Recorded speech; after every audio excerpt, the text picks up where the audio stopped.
साल 1193। उस महाविद्यालय की हर इमारत को आग ने अपने साए में ढक लिया था। हर तरफ तबाही मची हुई थी। मंदिर, मोनास्ट्रीज और लाइब्रेरी सब जल रहे थे। वो लाइब्रेरी इतनी विशाल थी कि वहां के बाकी हिस्सों में लगी आग तो कुछ दिनों में बुझ गई, लेकिन ये लाइब्रेरी 3 महीनों तक जलती रही। करीब 90 लाख ग्रंथ और पुस्तकें, जिनमें आयुर्वेद से लेकर अंतरिक्ष तक सबका ज्ञान था, सब इस भीषण आग में जलकर राख हो गई। और इस सब के पीछे था एक जालिम शासक और उसकी असुरक्षा की भावना, जिसकी लगाई हुई आग ने ज्ञान के इतने बड़े भंडार को जलाकर खाक कर दिया। इटली की बोलोना यूनिवर्सिटी, जिसे आज दुनिया की सबसे पुरानी यूनिवर्सिटी कहा जाता है, लेकिन हमारी कहानी इससे भी 500 साल पुरानी है। ये कहानी है नालंदा महाविहार यानी नालंदा यूनिवर्सिटी की।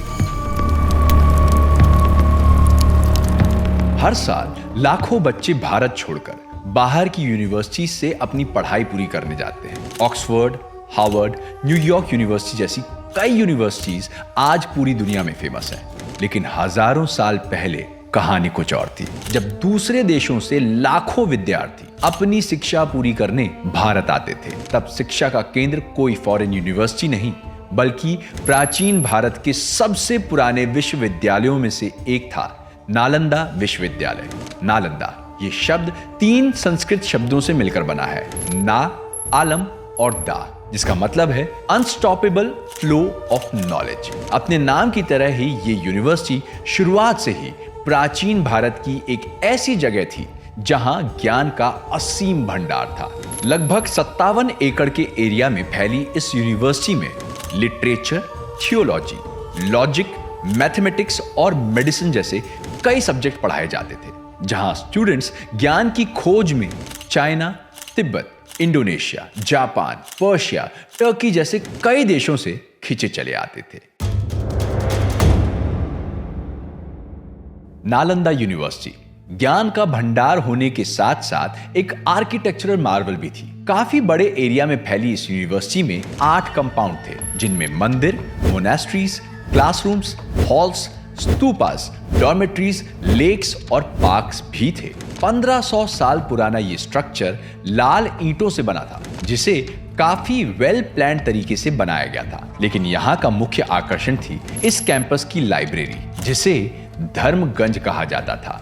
ये लाइब्रेरी इतनी विशाल थी कि यहाँ सारी स्ट्रीम्स की मैन्युस्क्रिप्ट्स को मिलाकर लगभग 9 मिलियन मैन्युस्क्रिप्ट्स थी। कुछ रिकॉर्ड्स के मुताबिक नालंदा एक आम के बगीचे पर बनी थी, जिसे 500 व्यापारियों ने गौतम बुद्ध को तोहफे के रूप में दिया था। उन्होंने अगले 3 महीने तक यहाँ बुद्धिज्म की टीचिंग्स को स्प्रेड किया। धीरे धीरे ये जगह बुद्धिज्म के लिए एक महत्वपूर्ण केंद्र बन गई। चाइनीज ट्रैवलर ह्यूनसांग के मुताबिक 5वीं सदी में गुप्त डायनेस्टी के राजा शक्रादित्य ने इस विश्वविद्यालय का निर्माण करवाया था। इस यूनिवर्सिटी में पढ़ाने वाले सभी टीचर्स अपने अपने क्षेत्रों के विशेषज्ञ थे। ऐसा कहा जाता है कि आर्यभट्ट, जिन्हें फादर ऑफ मैथमेटिक्स के नाम से जाना जाता है और जिन्होंने शून्य की खोज की थी, वो 6ठी सदी में इस विश्वविद्यालय के मुखिया हुआ करते थे। 7वीं सदी में जब नालंदा विश्वविद्यालय चारों ओर मशहूर थी, तब एक चाइनीज ट्रैवलर और स्कॉलर ह्यूनसांग नालंदा आए और उन्होंने बुद्धिज्म और मिस्टिसिज्म की टीचिंग्स के लिए यहाँ दाखिला लिया। ह्यूनसांग के लिखे डॉक्यूमेंट्स में उन्होंने नालंदा के बारे में बताया है कि उस समय में वहाँ लगभग 10,000 छात्र और 2,000 अध्यापक थे। नालंदा में 10 साल तक ढेर सारा ज्ञान इकट्ठा करने के बाद ह्यूनसांग कई मैन्युस्क्रिप्ट्स लेकर अपने देश लौटे।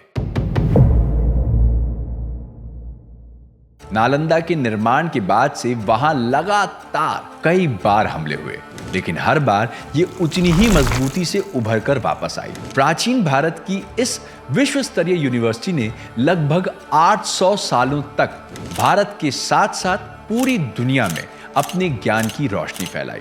लेकिन इन सभी हमलों के बीच एक हमला ऐसा हुआ जिसने नालंदा की इस रोशनी को अंधेरे में बदल दिया। ये वो दौर था जब बख्तियार खिलजी भारत आया।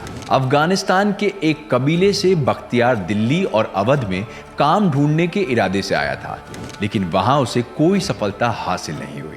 कुछ सालों में ही उसने भारत की इन्वेडर आर्मीज में अपनी जगह बना ली। घुरिद राज्य की सेना से उसने कई युद्ध लड़े, जिसके बाद उसकी बहादुरी के चर्चे सुन उसे अवध के कमांडर के नीचे सेना का मुखिया बना दिया गया। उसे बिहार की बॉर्डर पर बेस 2 गांवों को संभालने का काम दिया गया और इसके बाद उसने बिहार के अलग अलग हिस्सों पर हमला कर उन पर कब्जा करना शुरू कर दिया। इस दौरान खिलजी की तबीयत बहुत खराब हो गई। उसने कई हकीमों से अपना इलाज करवाया, लेकिन उसके हाथों हर तरफ सिर्फ निराशा लगी। तब किसी ने उसे बताया कि उसकी इस बीमारी का इलाज सिर्फ एक इंसान कर सकता है। नालंदा विश्वविद्यालय के आयुर्वेद डिपार्टमेंट के प्रमुख आचार्य श्री राहुल श्रीभद्र। खिलजी ने सोचा कि जब उसके धर्म के लोग ही उसका इलाज ना कर सके तो एक दूसरे धर्म का काफिर उसकी इस बीमारी का हल कैसे निकाल पाएगा। ऐसा माना जाता है कि फिर भी खिलजी राहुल श्रीभद्र जी से मिलने नालंदा पहुंचा। उसने उन्हें चुनौती दी कि अगर वो सच में इतने ज्ञानी और सशक्त हैं तो बिना किसी दवाई के और बिना उसे हाथ लगाए उसे ठीक करके दिखाएं। राहुल श्रीभद्र ने उसकी चुनौती स्वीकार की। उन्होंने बख्तियार खिलजी को कुरान देते हुए कहा कि हर रोज एक कुरान पढ़ने से उसके सारे रोग दूर हो जाएंगे। खिलजी नियमित रूप से कुरान पढ़ने लगा। धीरे धीरे उसकी तबीयत में सुधार आने लगा और वो बिल्कुल ठीक हो गया।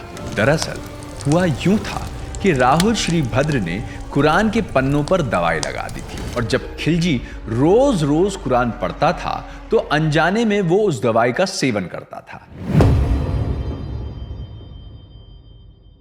वैसे तो किसी लंबी बीमारी से उभरने के बाद इंसान खुश होता है और डॉक्टर को धन्यवाद देता है, लेकिन जब खिलजी को इस बात का पता चला तो उसका मन इनसिक्योरिटी और जलन से भर गया। उसे ये बिल्कुल गवारा नहीं था कि किसी काफिर ने उसकी ऐसी बीमारी का इलाज कर दिया जो कोई कर ही नहीं पाया, और इसलिए उसने ठान लिया कि वो इस ज्ञान के सागर को ही खत्म कर देगा। खिलजी ने नालंदा विश्वविद्यालय में अपनी सेना के साथ कदम रखा और उसे आग के हवाले कर दिया। असुरक्षा की इस भीषण आग में हजारों बुद्धिस्ट मॉन्क्स, टीचर्स और स्टूडेंट्स की मौत हो गई और ये यूनिवर्सिटी अपने सारे ज्ञान को समेट इतिहास के पन्नों में कहीं गुम हो गई। पर्शियन हिस्टोरियन मिनाज ई सिराज ने तबाकत ई नसीरी में इस संहार के बारे में बताते हुए लिखा है, Thousands of monks were burned alive and thousands beheaded as Khilji tried his best to uproot Buddhism. The burning of the library continued for several months and smoke from the burning manuscripts hung like a dark pall over the low hills. Nalanda university के destruction के बाद भारत में धीरे धीरे Buddhism का पतन होना शुरू हो गया और आने वाले कई सालों तक नालंदा और इसकी शिक्षा दुनिया की नजरों से छुपी रही। 1811 से 1812 इस कहानी में एक नया मोड़ आया। एक स्कॉटिश फिजिशियन फ्रांसिस बुकनन हैमिल्टन ने जब इस साइट का सर्वे किया तो उन्हें वहां कुछ बुद्धिस्ट इंस्क्रिप्शंस मिले। सर फ्रांसिस ने तुरंत आर्कियोलॉजिकल सर्वे ऑफ इंडिया को इस बात की खबर दी। कुछ सालों तक सर्वे करने के बाद आखिरकार एएसआई ने इस बात की पहचान कर ली कि ये वही इलाका था जिसके बारे में चाइनीज ट्रैवलर यून सांग के ट्रैवलॉग में मेंशन किया गया था।